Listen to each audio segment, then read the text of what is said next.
Hello there. Welcome to 40 Lessons in 40 Years. My name is Buluwadife David and this is lesson 18. Now, when it comes to effective communication, it is one thing for you to know how to articulate your thoughts in a very clear way. It's another thing for you to have mastery when it comes to listening. Now, because I've trained around communication for a number of times, I understand that there are four major skills that we all need to master when it comes to communication. The first one is reading, the second one is writing, the third one is speaking, and the fourth one is listening. Now, when you think about yourself since you started schooling up until now, you would realize that you have probably attended a class where they taught you how to read, how they taught you how to write, how they taught you how to speak. But the question is, has anybody taught you how to listen? When you also look at those four major skills, you will realize also that the one you use the most is listening, but it is the one that is taught the least. This means that as individuals, we need to task ourselves to master listening by ourselves, because nobody will set up a particular environment where you're going to be taught. So the question here is, how good a listener are you? The more you practice around deliberate, patient listening, the more you are able to distill between it and when you are just, hearing.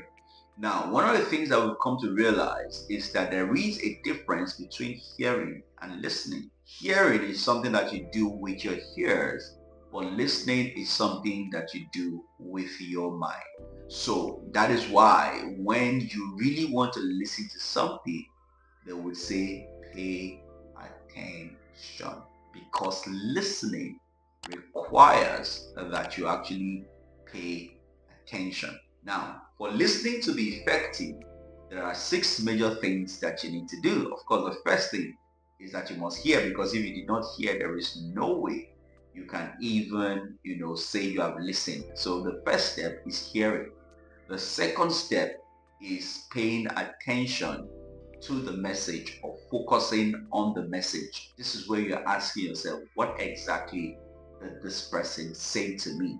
You are taking the words for what they are without you adding your own interpretation to it, focusing on the message. The third step when it comes to listening is interpretation. Here you are interpreting the message that was passed across to you, but at this point you are interpreting based on your lens, what it means to you. The color through which you are looking at that information has the capacity of distorting what exactly has been communicated. And this is what leads us to step 4. In step 4, you are evaluating your interpretation.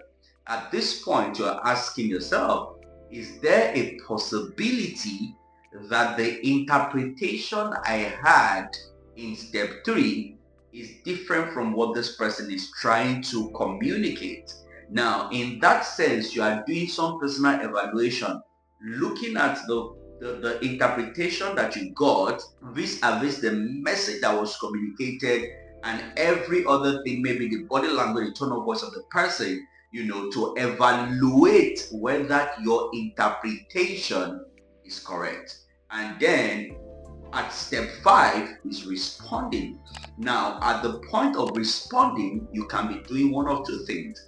It's either you are communicating your evaluation to the person to affirm that your evaluation now is correct, or they are correcting what you have evaluated. So, for example, if somebody said something to me, and then based on my interpretation of my evaluation, I'm coming to a particular conclusion, I can go back to that person and say, oh, are you trying to say X, Y, Z, E, F, G? Which gives that person the opportunity to say, yes, that's what I'm trying to say, or no, and then they are able to restate it, and then we can get on the same page. And that brings us to the final step of remembering exactly where we concluded. Not my interpretation, but where we concluded. Remember that when it comes to listening, there are 6 major steps. Step 1 is hearing. Step 2 is focusing on the message. Step 3 is interpreting the message. Step 4 is evaluating your interpretation. Step 5 is responding. And step 6 is remembering. Of all these 6 steps, which one do you do effectively and which one have you not been doing so well around so that you can take the learning and begin to improve? Remember that communication is not complete until you are able to master listening as well. Because as a matter of fact, that is the skill that you use the most when it comes to communication.